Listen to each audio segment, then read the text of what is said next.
Aku cuma pembantu, tapi anak dari mantanku malah manggil aku mama.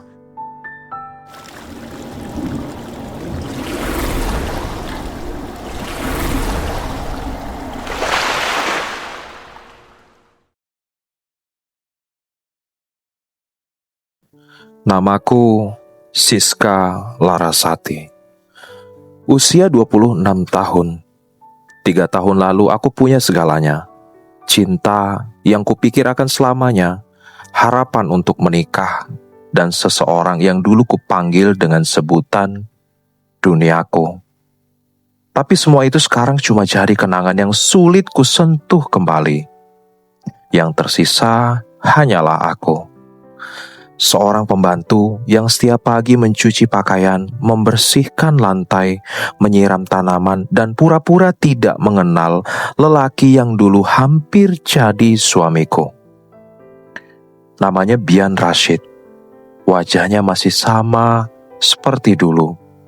Tatapannya masih bisa membuat jantungku berdetak tak karuan. Tapi sekarang, dia majikanku. Hidup ini kadang begitu kejam ya. Dulu aku yang menyiapkan bekalnya, sekarang aku hanya mengantar kopi ke mejanya. Dulu aku yang ia antar pulang naik motor setiap sore.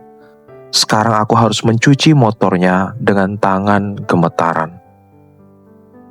Bian tak mengenaliku, atau lebih tepatnya, ia berpura-pura tak mengenali. Aku juga tak berani membuka luka lama. 3 tahun lalu, cintaku padanya hancur setelah keluarganya tahu siapa aku. Anakku tukang kebun di rumah keluarganya. Dan aku pun dianggap tak pantas untuknya. Waktu itu, kami sudah bertunangan secara diam-diam. Aku pikir cinta bisa melawan segalanya. Tapi nyatanya Bian dipaksa putus denganku. Dia diam, tak pernah membela, tak pernah datang mencariku setelah aku pergi malam itu sambil membawa koper butut dan air mata yang tak sempat kuusap. Keesokan harinya aku dengar dia sudah dilamar oleh pilihan orang tuanya, seorang wanita kaya dari Surabaya bernama Reina. Ibuku meninggal beberapa bulan setelah itu karena stroke dan satu-satunya adikku, Reno, mengalami kecelakaan dan kakinya lumpuh. Aku kerja serabutan sampai akhirnya ditawari posisi pembantu di rumah orang kaya oleh kenalan ibuku. Siapa sangka rumah itu ternyata milik Bian dan istrinya. Saat aku datang untuk wawancara, hanya Reina yang di rumah. Dan entah bagaimana ia menerima aku tanpa banyak tanya. Mungkin karena aku terlihat begitu menyedihkan, atau karena dia merasa aku tidak cukup cantik untuk dianggap sebagai ancaman. 3 bulan sudah aku bekerja di rumah ini. Aku tidak pernah menyangka akan tinggal di bawah atap yang sama lagi dengan Bian. Tapi hidup memaksa. Aku butuh uang. Adikku butuh fisioterapi. Aku belajar menelan luka, menunduk saat lewat di hadapan Bian dan memanggilnya Pak Bian. Dengan suara pelan sambil berusaha menghindari tatapan mata yang dulu sangat kucintai itu. Yang membuat semuanya makin rumit adalah Rafa, anak laki-laki mereka. Usianya baru 2 tahun, rambutnya coklat tua, matanya bulat, dan senyumnya bisa membuat siapapun meleleh. Tapi sejak hari pertama aku disuruh menggendongnya, Rafa menatapku dengan pandangan yang aneh. Lama, dalam, seakan ia mengenaliku. Lalu tanpa alasan ia memelukku erat. Sejak saat itu Rafa tak mau digendong siapapun selain aku. Bahkan Reina, ibu kandungnya, sering dibuat jengkel karena Rafa menangis kalau dijauhkan dariku. Aku tak tahu harus senang atau takut. Kadang aku merasa Rafa seperti anakku sendiri. Caranya memelukku, menatapku, bahkan saat dia menyebut namaku dengan lidah cadilnya. Mama Sika. Tapi aku bukan siapa-siapa. Aku hanya pembantu dan anak itu bukan milikku. Sampai hari itu tiba, hari di mana semuanya berubah. Pagi itu Rena pamit pergi keluar kota untuk 1 hari. Ada urusan kantor katanya. Aku merasa sedikit lega karena itu artinya suasana rumah akan lebih tenang. Kadang Rena bisa sangat sinis padaku, walau tak pernah marah secara langsung. Tatapannya cukup untuk membuatku merasa kecil, tapi hari itu aku bisa bermain dengan Rafa lebih lama. Kami bermain di halaman belakang. Rafa tertawa senang saat aku membuatkan boneka dari daun dan ranting. Tawa kecilnya seperti mengobati luka lama di hatiku yang belum sembuh sejak kepergian ibu. Siangnya aku menidurkan Rafa di kamar. Ia tertidur sambil menggenggam jariku. Tapi entah kenapa sore itu aku merasa gelisah. Ada perasaan yang tak bisa kujelaskan. Sekitar jam 5 sore saat aku sedang melipat baju di ruang cuci, tiba-tiba aku mendengar suara pintu depan dibuka. Aku terkejut. Rena belum semestinya pulang. Aku buru-buru merapaikan pakaian lalu kembali ke ruang tengah. Dan di sanalah aku melihatnya. Rafa yang baru bangun tidur berlari ke arahku dan Rena yang baru masuk ke rumah berdiri di ambang pintu dengan wajah lelah. Tapi sebelum aku sempat menunduk memberi salam, Rafa lebih dulu melompat ke pelukanku dan berkata dengan suara ceria, Mama jangan pergi ya."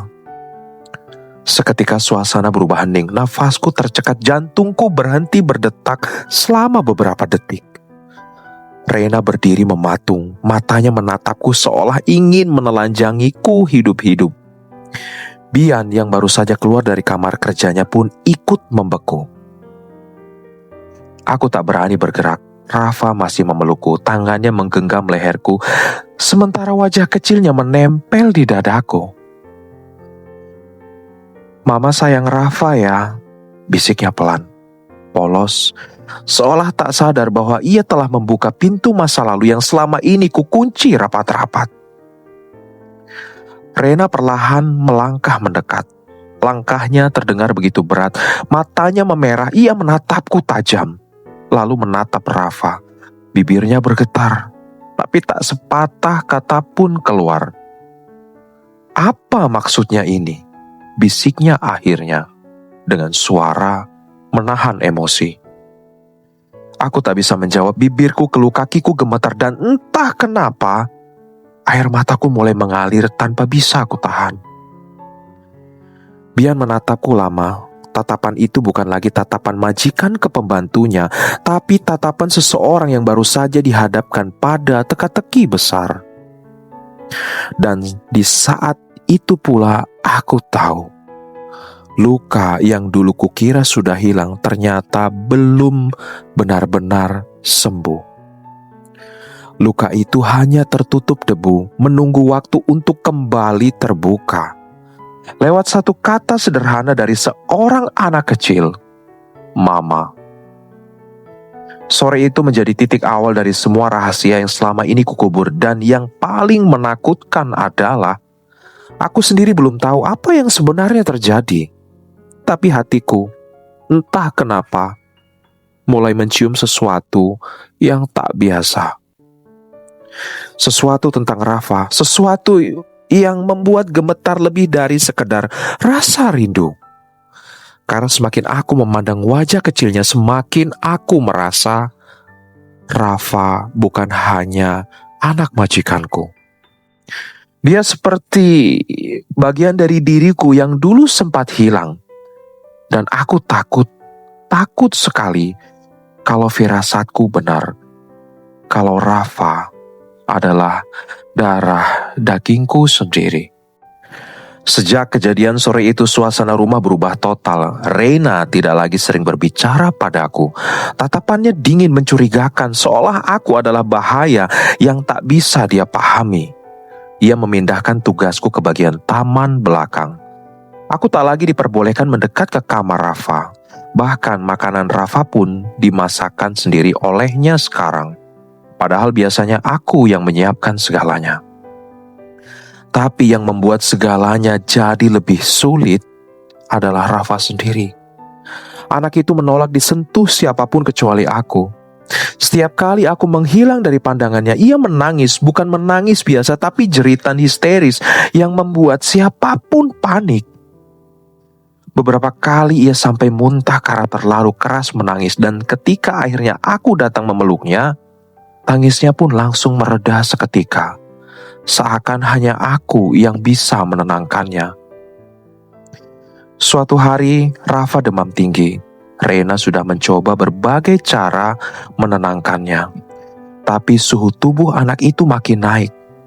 Aku mendengar keributan dari lantai atas dan berlari ke arah kamar. Walau aku tahu aku seharusnya tidak ke sana. Tapi saat aku tiba, aku lihat Rena sedang duduk di pinggir ranjang sambil menangis. Rafa kejang dalam pelukannya. Tanpa berpikir panjang, aku ambil Rafa dari pelukannya dan mengedekapkan sambil mengusap dada kecilnya perlahan. Ajaibnya, kejang itu mereda. Tangisnya berhenti. Ia memelukku erat sambil menggumam, "Mama di sini ya." Rafa takut Mama pergi lagi. Aku menatap Rena, mata kami bertemu tapi tidak ada kata yang keluar, hanya tatapan panjang yang entah bagaimana terasa menusuk. Sejak hari itu, aku tahu Rena sudah tak bisa membohongi dirinya sendiri. Rafa terlalu dekat denganku, dan itu membuatnya takut. Tapi takut akan apa? Aku belum tahu. Beberapa hari kemudian Rena pergi keluar kota untuk urusan mendadak. Katanya ada rapat mendadak di cabang Surabaya. Bian tidak ikut. Rumah hanya dihuni oleh kami bertiga. Aku, Bian, dan Rafa. Malam itu setelah Rafa tidur di pelukanku, Bian menungguku di ruang tamu. Suaranya berat saat memanggilku. Aku menoleh. Ia duduk di sofa panjang mengenakan kaos tipis dan celana santai, tapi wajahnya tampak tegang. "Silakan duduk, sis," katanya pelan. Aku menurut, duduk di ujung sofa menjaga jarak aman. Tapi bahkan jarak itu terasa sia-sia saat Bian menatapku dengan tatapan yang sama seperti dulu. Tatapan yang membuatku ingin lari dan kembali dalam waktu bersamaan. "Apa kamu pernah kenal aku sebelumnya?" tanyanya tiba-tiba. Pertanyaannya menghentak hatiku. Aku menunduk. "Kenapa Rafa bisa lengket sekali padamu, sis?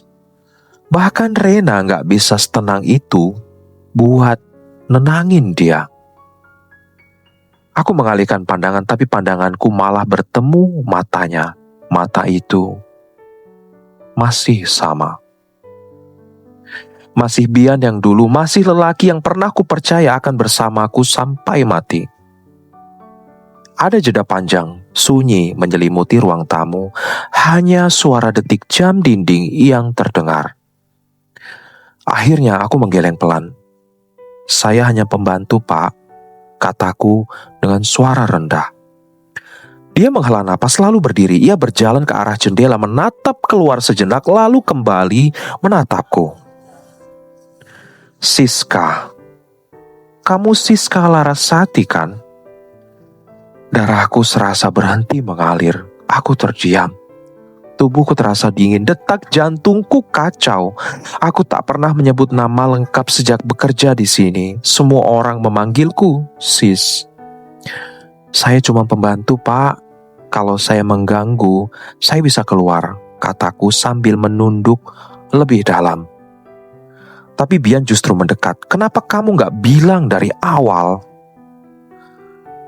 "Karena saya gak punya tempat lain buat kerja, dan saya butuh uang buat biaya adik saya yang lumpuh." Suaraku lirih dan pecah. "Saya juga gak berniat apa-apa, saya cuma mau kerja." Bian menatapku dengan ekspresi campur aduk, lalu ia duduk kembali lebih dekat.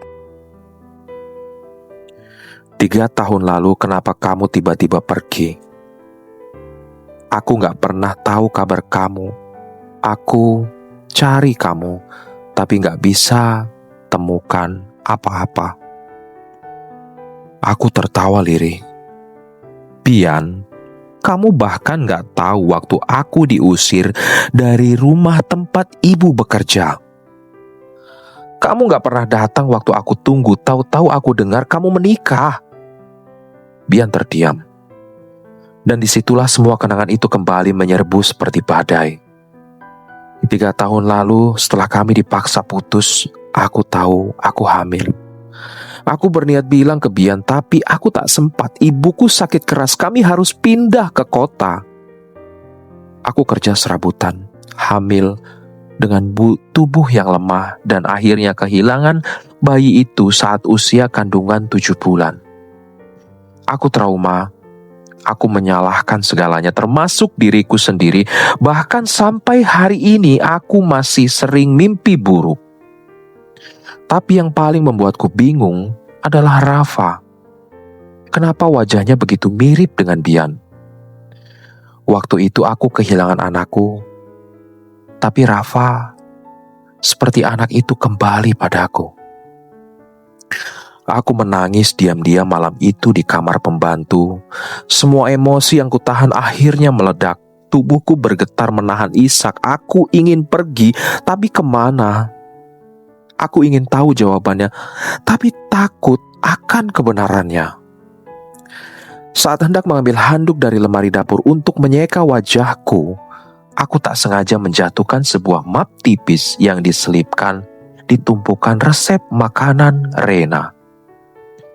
Aku tak tahu kenapa tangan ini refleks mengambil dan membukanya, tapi saat kulihat isinya, mataku membelalak. Sebuah lembar hasil tes DNA. Nama anak Rafa Rashid. Hasil tidak cocok dengan DNA Rena Rahmawati. Tanganku gemetar, nafasku tercekat, jantungku berdegup begitu kencang sampai rasanya mau meledak. Tes ini menyatakan bahwa Rena bukan ibu kandung Rafa. Aku duduk lemas di lantai dapur, keringat dingin mengucur, pikiranku berputar-putar. Jadi selama ini, Rena bukan ibu Rafa. Lalu siapa? Aku langsung teringat senyum Rafa, tatapan matanya, cara dia memanggilku mama, seakan itu datang dari nalurinya sendiri, bukan diajarkan siapa-siapa. Sejak awal aku merasa ada yang aneh, tapi aku terlalu takut untuk percaya firasatku sendiri. Malam itu, aku tak bisa tidur. Aku menatap langit kamar dengan mata sembab, mencoba menyusun ulang semua potongan yang terjadi. Tapi satu pertanyaan besar menghantui kepalaku hingga pagi.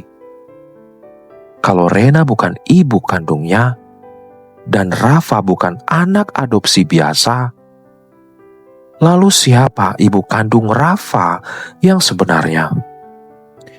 Dan lebih penting dari itu, kenapa hatiku begitu yakin bahwa jawabannya adalah aku sendiri.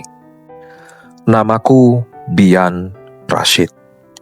Dan aku tahu sejak awal pernikahanku dengan Rena adalah kesalahan besar yang kupaksa telan setiap hari. Aku menikah karena tuntutan. Aku laki-laki kepala keluarga dari dinasti yang menguasai pendidikan di kota ini. Namaku harus tetap harum, harus menikahi wanita selevel. Dan Rena Rahmawati adalah pilihan sempurna di mata orang tuaku. Anak konglomerat pemilik jaringan kampus ternama di Surabaya. Tapi tidak bagiku. Hidup kami datar, tak ada cinta, tak ada tawa, hanya formalitas. Bahkan setelah setahun menikah, kami tak juga dikaruniai anak. Kupikir mungkin Tuhan tahu kami tak saling mencintai. Hingga suatu hari Rena pamit ke luar negeri selama 2 bulan.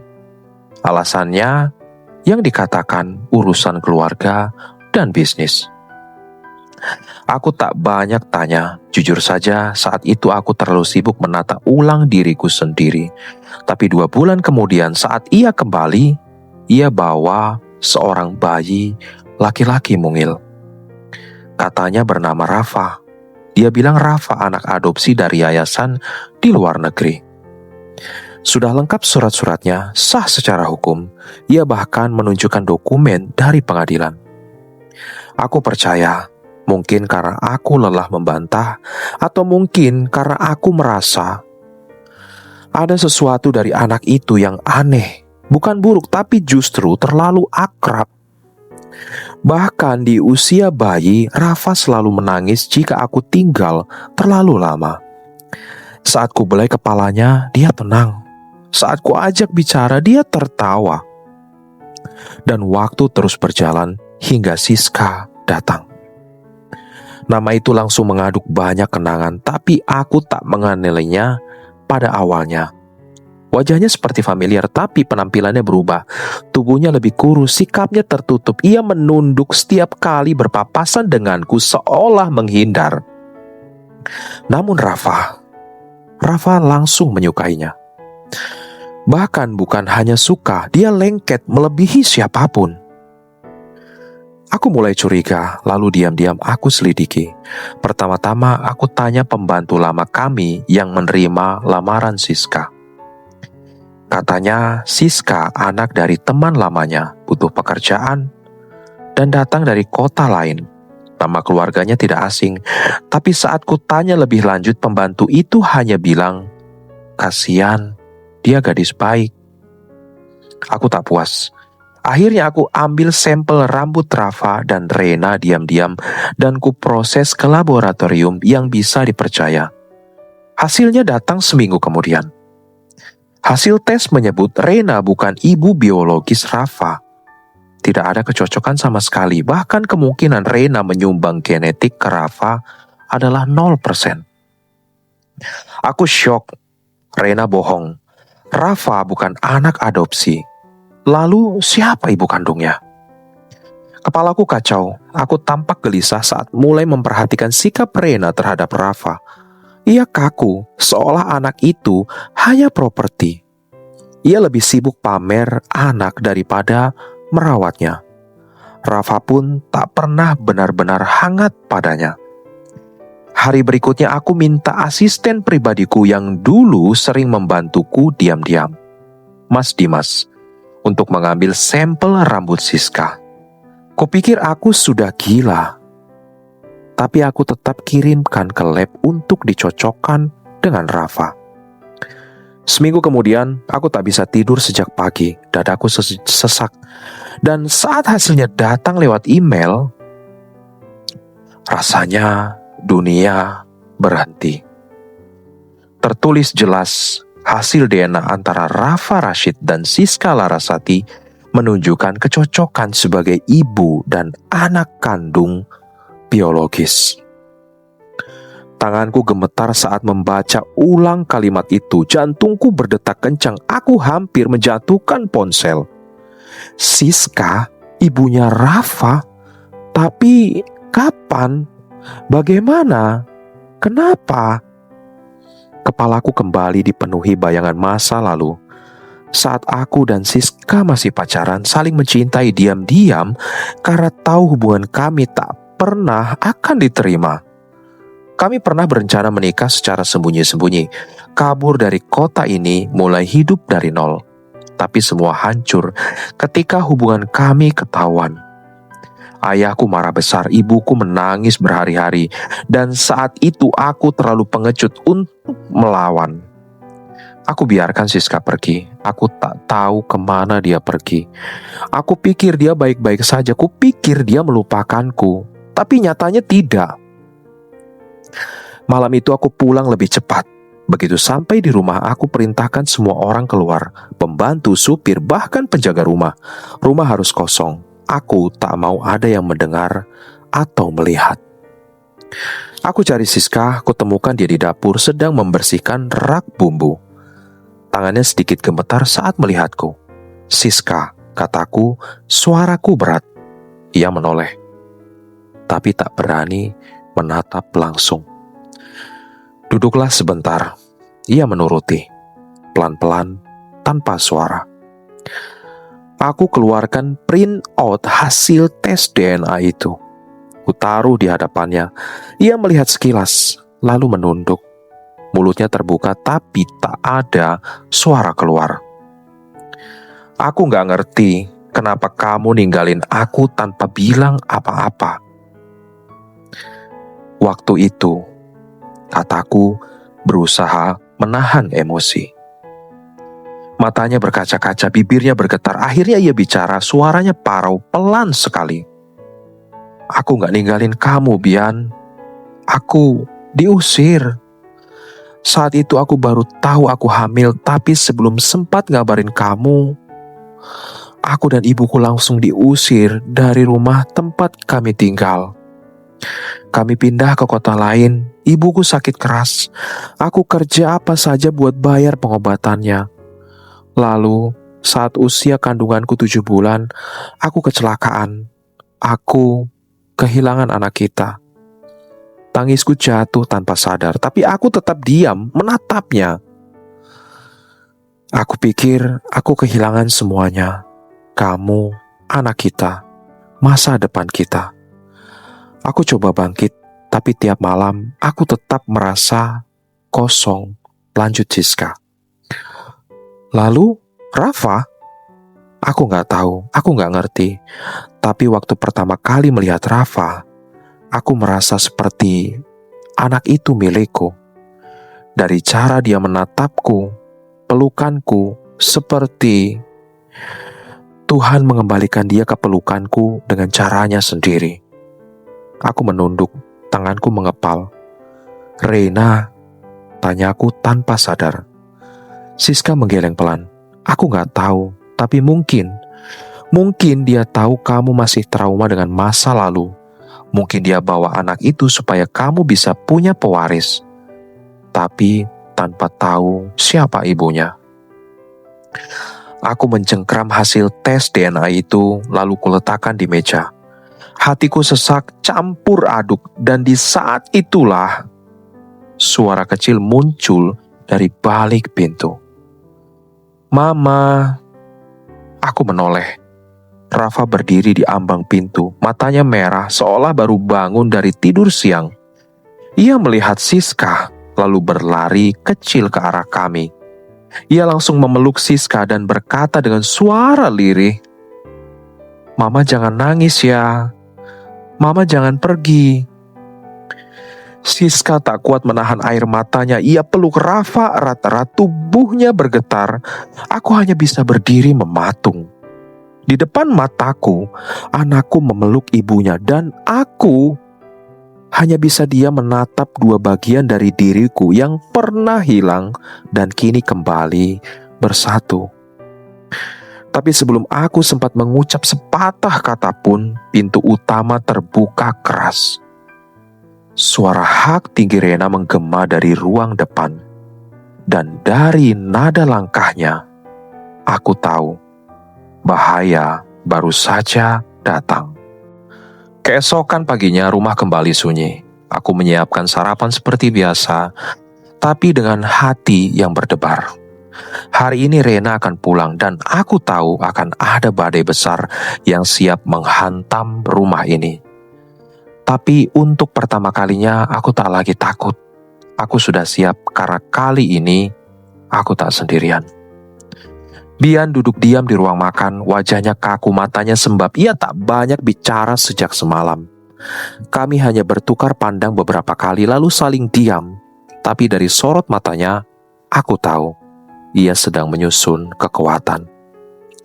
Tepat pukul 10 pagi suara mobil terdengar dari depan. Langkah kaki Rena terburu-buru masuk ke rumah. Ia langsung menuju ruang tamu dengan ekspresi curiga. Kok sepi amat rumah ini? Pada kemana semua orang? Tanyanya lantang. Bian bangkit. Ia menatapku sejenak lalu berdiri menghadang Rena. Kita perlu bicara. Rena mendengus. Tentang apa lagi? Kamu lagi-lagi nuduh aku macem-macem. Aku ndak nuduh.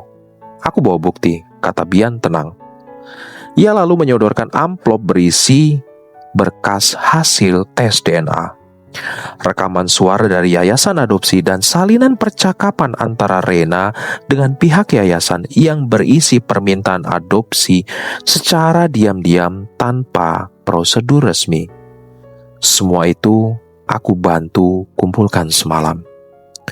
Rena membuka lembaran-lembaran itu dengan tangan bergetar. Lama ia terdiam, matanya menyorot bingung, lalu berkaca-kaca. "Apa maksud semua ini, Rena?" tanya Bian pelan.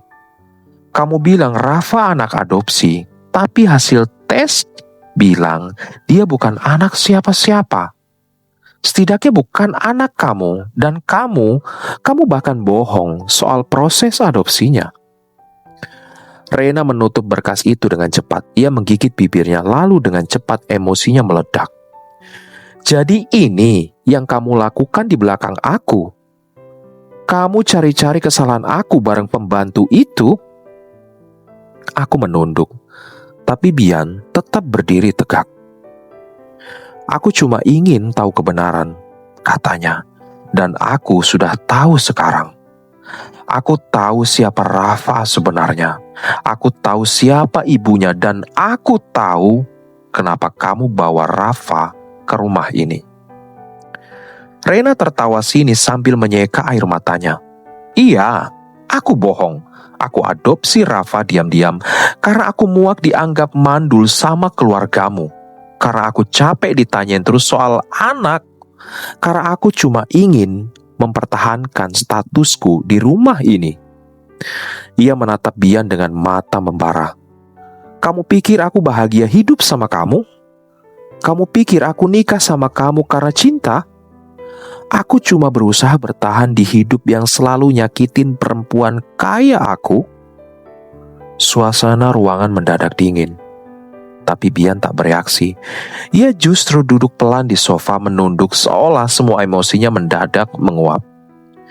Rena mengalihkan pandangannya ke arahku, tatapannya tajam. "Dan kamu," desisnya, "kamu pikir kamu menang?